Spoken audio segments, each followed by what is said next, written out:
The North American B-25, named after legendary aviation pioneer Billy Mitchell, was the iconic twin-engine medium bomber flown in every theatre of combat during the Second World War. AIRFIX has a kit in 1/72nd scale with RAF colours. I'm going to build one. Let's see what you get for your money right here on Gary's Stuff.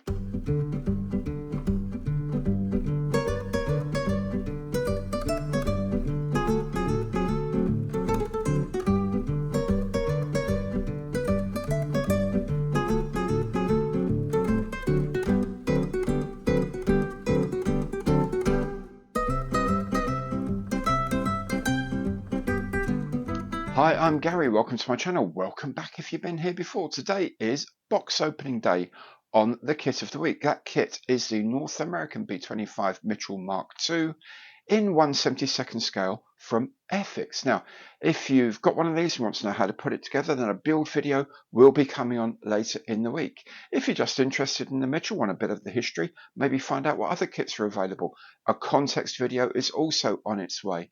If you've sort of thought you might want to buy one of these, want to know what's inside the box, this is very much the video for you. Now, if you want to know when any of my other videos pop up, please do remember, subscribe to the channel and hit the bell. You'll be notified of all my future releases.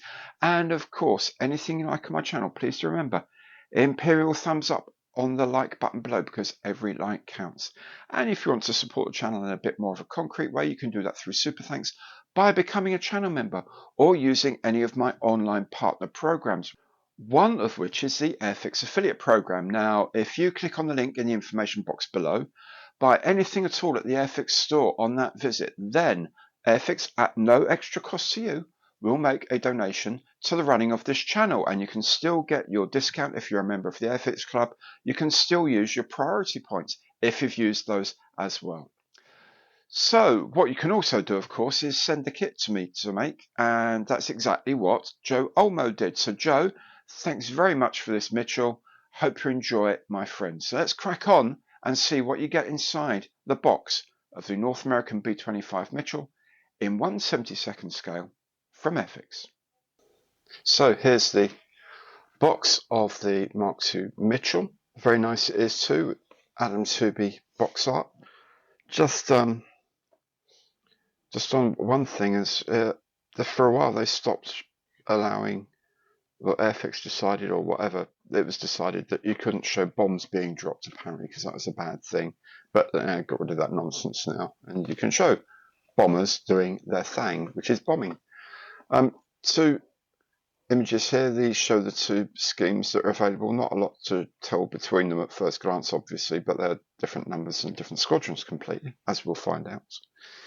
On the side here, usual arrangement of warnings and symbology. It's really not suitable for children under 36 months, in case you were wondering. Parts inside here are recyclable. The polystyrene is recyclable. It's aimed at 8-year-old and over, and no lions were harmed in the production of this kit. Seriously, I have no idea what that symbol means. Someone will probably tell me, but it's pretty rubbish symbology if I can't figure out what it is.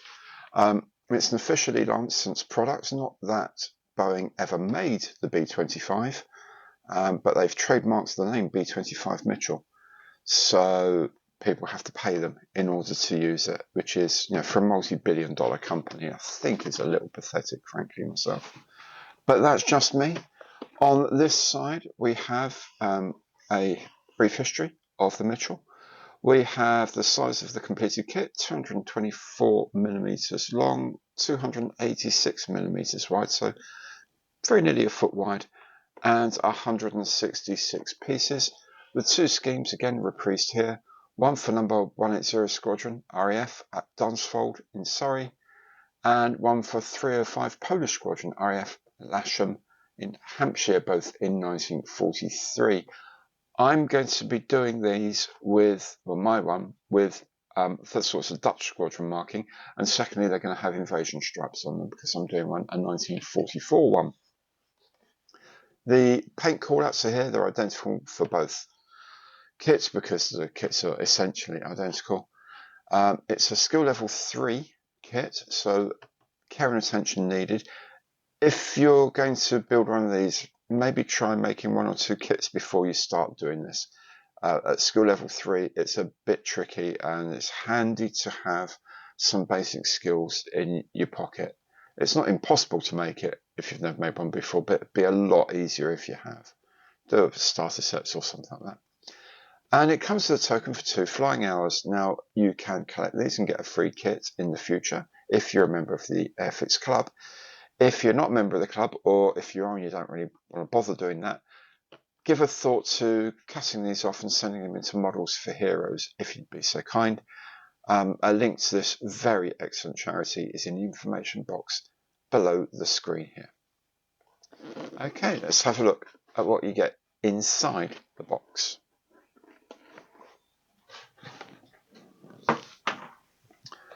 First thing, as usual, huge big plastic bag full of the frames, and another plastic bag with the transparent parts.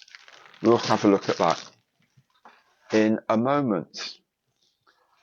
There is the instruction sheet, and quite often tucked inside the instruction sheet, indeed it is the Decals sheet. Again, have a look at those in a bit. And lastly, there's the camouflage layouts and decal layouts for the 2 aircraft schemes, and the layouts of the common stencils to the aircraft. We'll have a look at all these little bits in detail now. So here we have sprue A or frame A. These guys now call it frame A, whichever you choose to call it. It contains the wings, obviously, one of the spars, and the propellers. Oh, and closed bomb bay doors. This is frame B. It contains the fuselage, the engine nacelles, parts of the interior for the cockpit interior, the tailplane, open bomb bay doors, and the interior of the bomb bay, and the other frame, the other spar. Frame C, lots of bits and pieces, engine parts here, the undercarriage here, and bits of the undercarriage here. Bombs are here, engine nacelles, flaps, which can be up or down, 2 pilot figures, or pilot and co-pilot figure. This is, I think, the belly turret position that slots in as well, part of the back of the crew compartment seats, and so on. Frame D has the elevators, rudders here, tail fins here, vertical stabilizers, if you will. This is a turret mounting, I think, for the belly turret.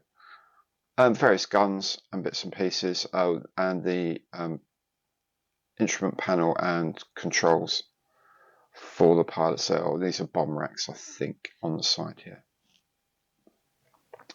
Then lastly, for the grey parts, are more engine nacelles. I suspect these replace standard ones for the RAF Mark II, bits and pieces of the engine mountings. These are little like kidney cowlings that sit around the engine inlets, maybe for cooling, I don't know.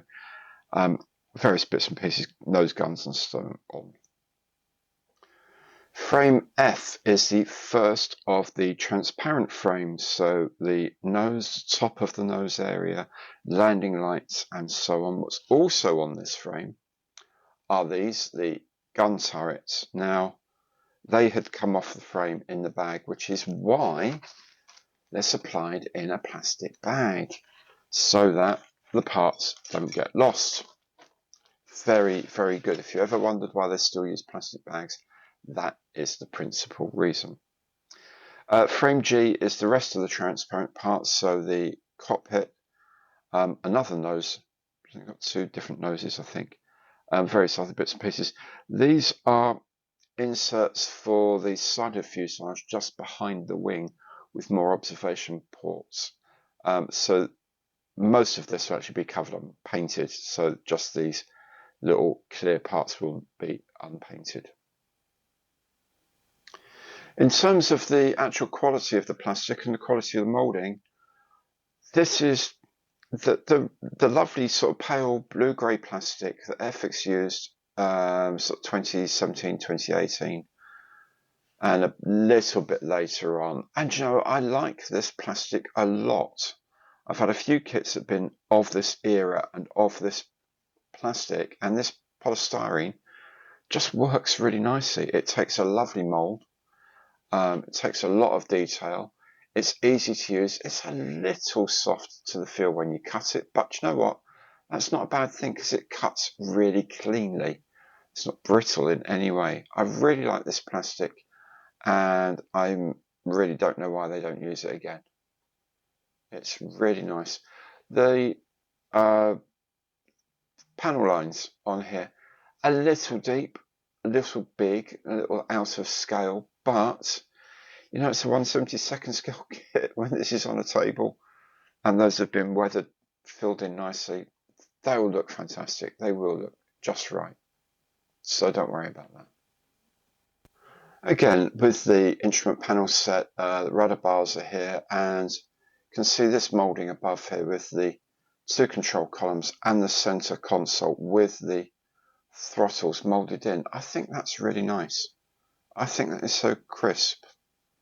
You know, these bits of, well, not rivets, are they? The bolts at the front of these engine components. Very nice. Very nice. I just wish they did it more often. I wish they went back to this plastic. And the pilot figures, they look great. Okay, yeah, not absolutely sharp. I think the ones that were in the, made a P40 a little while ago, and the pilots there were absolutely crystal. I mean, so sharp. These are okay though. I mean, they'll do. If you're going to use them, they will do. I'm undecided yet whether or not to use them. I might put them in. The tyres have treads on them. I always think it's a bit of an issue, really, putting treads on tyres when the wheels are in halves and you've got to put them together, and then maybe you're going to sand down the edges so that they look okay, and then of course you've worn off all your tyre tread, and either you're going to have to recut it or you're going to say, oh, they're bald tyres. The tail, or sorry, the nose wheel, it's okay, but again, it's moulded in one, so I mean, yes, darned if you don't, danged if you do, isn't it? Really, if you put them in halves, then you're going to have to do a bit of filling and sanding, and if you mould them in one piece, you're going to get a mould line right down through the middle of the tyres. I guess if tyre patterns are really critical to you, then resin aftermarket is the way to go. The instruction sheet gets a little bit curled up in the box, but it's pretty much standard AIRFIX instructions. History of the aircraft in English, French, German, Swedish and Spanish. In here, some basic assembly instructions, general instructions in many languages, meaning of all the icons, which is quite important, of course, and then the instructions themselves, very typical of AIRFIX, placement of specific decals that go on here, spot colors where you're going to add particular colors here, for example, at the base of the control columns, a sort of canvasy bag thing that covered the base of the control column to stop any gunk getting in there. And as always, the previous instruction, the completed part of the previous instruction is always shown in red. So that you've made one of those, in the next stage, it's in red under here. That can be really useful actually, because it does go to show you what it should look like and where it should fit, and that is really useful. A lot of instructions don't do that. These are the side panels I was telling you about that they'll be painted later. I've ordered a set of masks for this aircraft, paint masks, so hopefully they'll be included as well. So they just go into the side with extra viewing windows. Other than that, the only other colours being used is blue here, which is used as an indicator to say that blue tab there has to go at the top when you fit the engine. That's where it all sits together. And here, the green thing here marks a frame support that has to be cut off for this sort of the radiator gills here. don't actually have this in real life. It's just there to help the moulding process. And then that's that. I mean, otherwise it looks fairly straightforward. Looks sometimes a bit tricky, a bit strange, but nothing unusual. We can have the flaps up or down. I'm going to have the flaps down just because I like that. You can have the crew doors open as well if you want. Sorry, these are the gear doors. There are crew doors that you can have open. Oh, there you go. Crew doors you can have open or closed. The belly turret can be extended or tucked away. It's tucked away normally for landing and takeoff. Yeah, so all the other parts are here. There's some optional parts here depending on which scheme you've got, which version of the Mark II they have. It's all pretty much straightforward, to be honest. It looks straightforward. Then we have the two schemes, the decals to the two schemes where they go, squadron markings, squadron artwork, and so on. As I say, they are pretty much the same both sides. So matte olive drab above, US compass grey beneath. That's essentially it, with a few little bits of black and yellow and whatever here and there. But basically, matte olive drab and gunmetal, so we might have to do a bit of weathering to make it look a bit more interesting. The one I am doing, however, will have the black and white invasion stripes on because it's commemorating the D-Day landings. So the first one there is 180 Squadron RAF Dunsfold. The option is for 3 of 5 Polish squadrons. It has the Polish badge, of course. They were based at Lasham in Hampshire. Don't know if it still is, but certainly when I was growing up, it was the centre of glider training and activity, Lasham. Yeah, so that's the other option.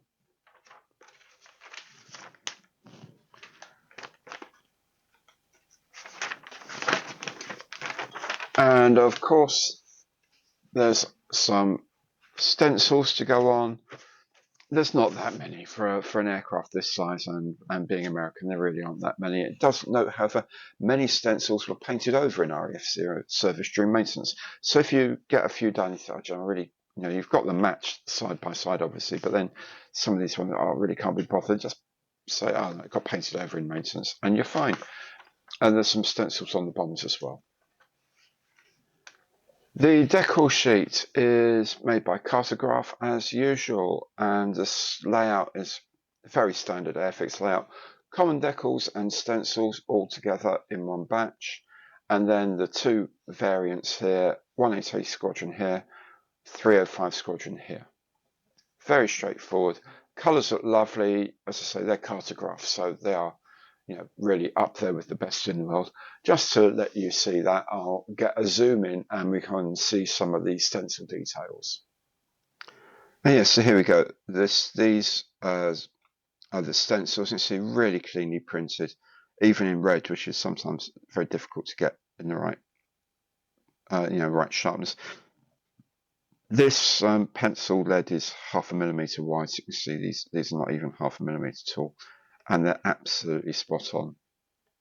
And there's the instrument panel as well, and the instrument sets either side. And you can see the seconds to none, nulli secundus, badges of the squadrons, and the Polish badge here. There we have it then, the North American B-25 Mitchell Mark II in 1/72 scale from AIRFIX. I think it looks good. It's that slightly older plastic, that blue-grey, pale plastic that really moulded well. The moulds look decent and sharp. Maybe the pilots could have been a bit crisper, but it's not the end of the world. The whole thing looks like it should go together really well, but of course we'll find out that when we build it. And how will you know when my build video is published? Well, quite simply, if you subscribe to the channel, hit the bell, you'll be notified of all my future videos as they're published. And of course, anything you like on my channel, please do give it the imperial thumbs up on the like button below, because every like counts. Thank you so very much for watching. Hope to see you again soon on the channel. Take very good care. Goodbye.